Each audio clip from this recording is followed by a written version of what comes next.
nine, eight, seven, six, five, four, three, two, one, zero.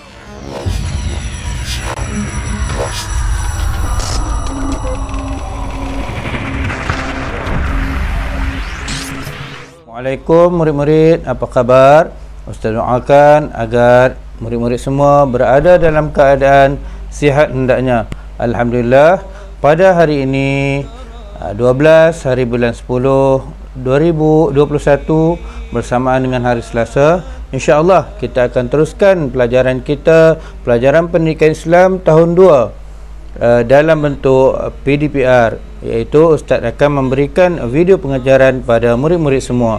Jadi sebelum kita mulakan pembelajaran, jom kita mulakan dengan bacaan doa belajar. Okey, sama-sama ikut bacaan Ustaz. Doa belajar.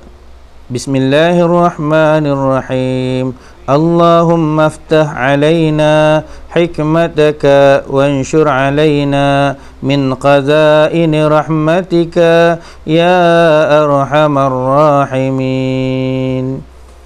Bismillahirrahmanirrahim. Rabbi syrah li sadri wa yassir li amri wahlul 'uqdatam min lisani yafqahu qawli.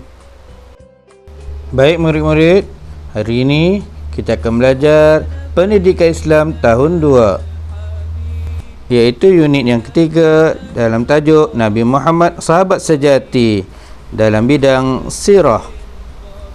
Objektif pembelajaran ialah di akhir pembelajaran murid-murid dapat yang pertama menerangkan maksud sahabat Nabi Muhammad sallallahu alaihi wasallam, dan yang kedua menjelaskan contoh-contoh sahabat Nabi di kalangan lelaki, perempuan, kanak-kanak dan hamba. Apakah yang dimaksudkan dengan sahabat Nabi Muhammad? Sahabat Nabi ialah seseorang yang bertemu dengan Nabi Muhammad, beriman dengan baginda serta mati di dalam agama Islam. Nabi Muhammad SAW mempunyai ramai sahabat. Pada tajuk kali ini kita akan mempelajari berkaitan dengan 4 sahabat yang terpilih. Yang pertama Abu Bakar As-Siddiq, yang kedua Ali bin Abi Talib, yang ketiga Sumayyah bintu Qayyad, dan yang keempat Bilal bin Rabah. Sahabat Nabi yang pertama ialah siapa? Abu Bakar As-Siddiq. Jom kita kenal siapa Abu Bakar As-Siddiq. Sahabat yang pertama iaitu Abu Bakar As-Siddiq. Abu Bakar diberikan gelaran As-Siddiq. Beliau juga merupakan sahabat terawal memeluk agama Islam. Beliau juga merupakan peneman Nabi ketika berhijrah. Beliau juga merupakan khalifah pertama selepas kewafatan Nabi Muhammad sallallahu alaihi wasallam, dan Abu Bakar meninggal dunia pada tahun ke-13 Hijrah. Okey, baik murid-murid, manakala sahabat Nabi yang kedua yang kita kena kenal iaitu siapa? Iaitu Bilal bin Rabah. Siapakah Bilal bin Rabah?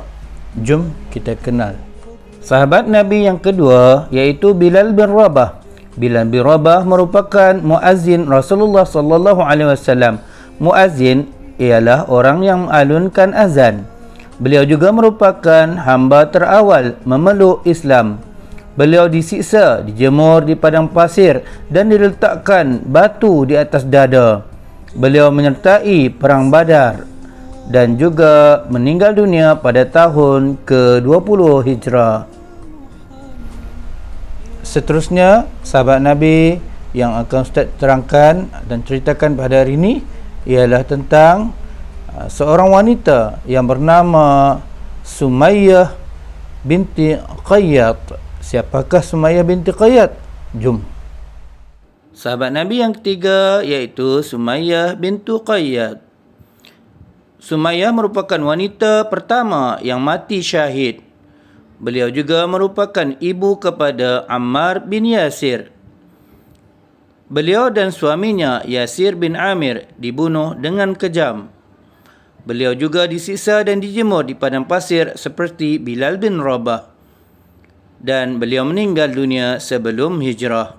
Dan sahabat Nabi yang kita harus kenal yang keempat pada hari ini, iaitu Ustaz akan ceritakan tentang Ali bin Abi Talib.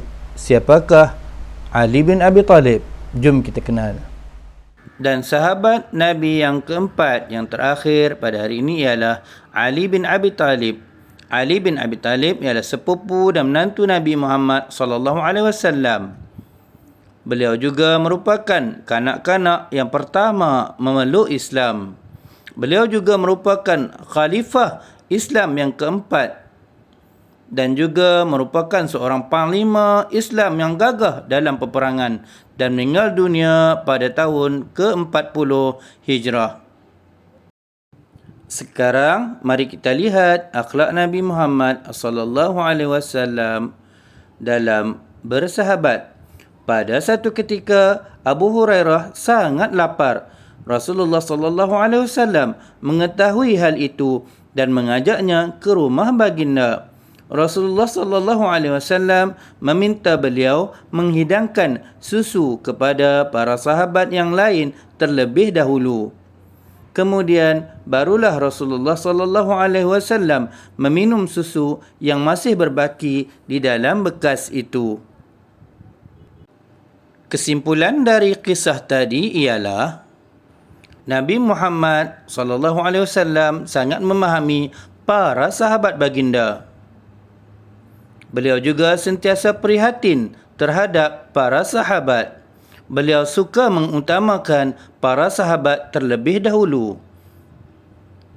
Dan juga Nabi Muhammad sallallahu alaihi wasallam sangat merendah diri. Marilah kita contohi akhlak Nabi Muhammad sallallahu alaihi wasallam dalam bersahabat, kerana baginda merupakan sebaik-baik contoh.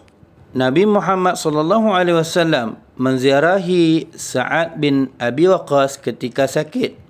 Jadi, apa yang perlu kita buat? Jadi saya hendaklah menziarahi sahabat ketika ditimpa bencana. Nabi Muhammad sallallahu alaihi wasallam membantu menanam pohon kurma untuk membebaskan Sayyidina Salman Al-Farisi. Apa yang perlu murid lakukan? Saya perlu melazimi membantu rakan yang dalam kesusahan. Sayyidina Abu Bakar dipanggil dengan gelaran As-Siddiq oleh Nabi Muhammad sallallahu alaihi wasallam. Jadi, saya haruslah memanggil rakan dengan panggilan yang baik. Seorang sahabat Nabi bernama Al-Hubab bin Al-Munzir menasihati Nabi Muhammad sallallahu alaihi wasallam di dalam perang Badar agar menukar tapak perkemahan. Apa yang perlu kita lakukan? Saya bersedia menerima teguran dan nasihat daripada kawan-kawan. Sekian, terima kasih. Jadi, inilah saja kisah yang dapat Ustaz ceritakan pada hari ini. Semoga mendapat manfaat dan juga murid-murid dapat mencontohi akhlak Rasulullah sallallahu alaihi wasallam. Semoga berjumpa lagi. Bye. Assalamualaikum murid-murid.